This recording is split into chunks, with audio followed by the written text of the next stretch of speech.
আসসালামু আলাইকুম বন্ধুরা। আমাদের মধ্যে অনেকেই আছেন যারা মালয়েশিয়া আসার কথা ভাবছেন বা বর্তমানে মালয়েশিয়ায় আছেন। কিন্তু আমরা সবাই চাই এমন একটি কাজ যেখানে হাড়ভাঙা খাটুনি কম হবে, কিন্তু মাস শেষে বেতনটা আসবে মোটা অঙ্কের। মালয়েশিয়া কি সত্যিই এমন কাজ আছে? হ্যাঁ, অবশ্যই আছে। আজকের ভিডিওতে আমি আপনাদের জানাবো মালয়েশিয়ার সেরা ৫টি খাতের কথা, যেখানে শারীরিক শ্রম কম কিন্তু সম্মান এবং বেতন দুটোই বেশি। ভিডিওটি না টেনে শেষ পর্যন্ত দেখুন। ১. কাস্টমার সাপোর্ট বা কল সেন্টার বিপিও। প্রথমেই বলবো কাস্টমার সার্ভিস বা বিপিও খাতের কথা। এখানে আপনার প্রধান কাজ হল এসি রুমে বসে কম্পিউটারের মাধ্যমে গ্রাহকদের সমস্যার সমাধান করা। আপনি যদি ভালো ইংরেজি বা মালয় ভাষা জানেন, তবে এই সেক্টরে আপনার জন্য প্রচুর সুযোগ রয়েছে। এখানে শারীরিক কোনো পরিশ্রম নেই, শুধু বুদ্ধিমত্তা আর কথা বলার দক্ষতা প্রয়োজন। একজন নতুন কর্মীর বেতনও এখানে ৩,৫০০ থেকে ৫,০০০ রিঙ্গিত পর্যন্ত হতে পারে। ২. দক্ষ টেকনিশিয়ান বা স্পেশালাইজড টেকনিশিয়ান। অনেকেই মনে করেন টেকনিশিয়ানের কাজ মানেই অনেক কষ্ট। আসলে তা নয়। আপনি যদি লিফট স্পেশালিস্ট বা এসি সার্ভিসিং বা কোনো অটোমেটেড মেশিনের অপারেটর হিসেবে কাজ করেন, তবে আপনাকে সারাদিন রোদে কাজ করতে হবে না। আপনার কাজ শুধু কোনো যান্ত্রিক ত্রুটি দেখা দিলে তা সমাধান করা।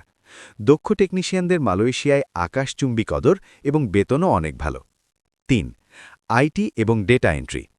৩ নম্বরে রয়েছে আইটি খাত।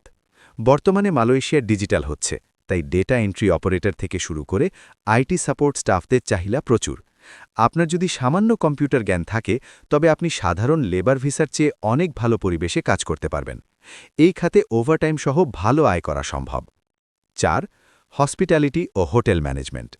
মালয়েশিয়া একটি পর্যটন দেশ। এখানকার বড় বড় 3 স্টার বা 5 স্টার হোটেলে ফ্রন্ট ডেস্ক বা সুপারভাইজার হিসেবে কাজ করা অত্যন্ত সম্মানজনক। এতে শারীরিক খাটুনি নেই বললেই চলে, পরিবেশও থাকে রাজকীয়। বেতন এবং টিপস মিলিয়ে এখানে আয়ের সুযোগ অনেক বেশি। ৬. প্রয়োজনীয় যোগ্যতা এবং সতর্কতা।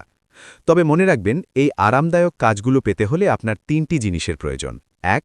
অন্তত কিছুটা ইংরেজি বা মালয় ভাষায় দক্ষতা। ২. সঠিক এবং বৈধ প্রফেশনাল ভিসা। ৩. কোনো বিশেষ কাজের ওপর ট্রেনিং বা অভিজ্ঞতা। দালালদের খপ্পরে পড়ে ভুল ভিসায় আসবেন না, এতে বেশি বেতনের বদলে বিপদে পড়ার সম্ভাবনা বেশি থাকে। বন্ধুরা, আজকের ভিডিওটি কেমন লাগলো কমেন্ট করে জানান। আপনি কোন খাতে কাজ করতে আগ্রহী তাও লিখে জানান।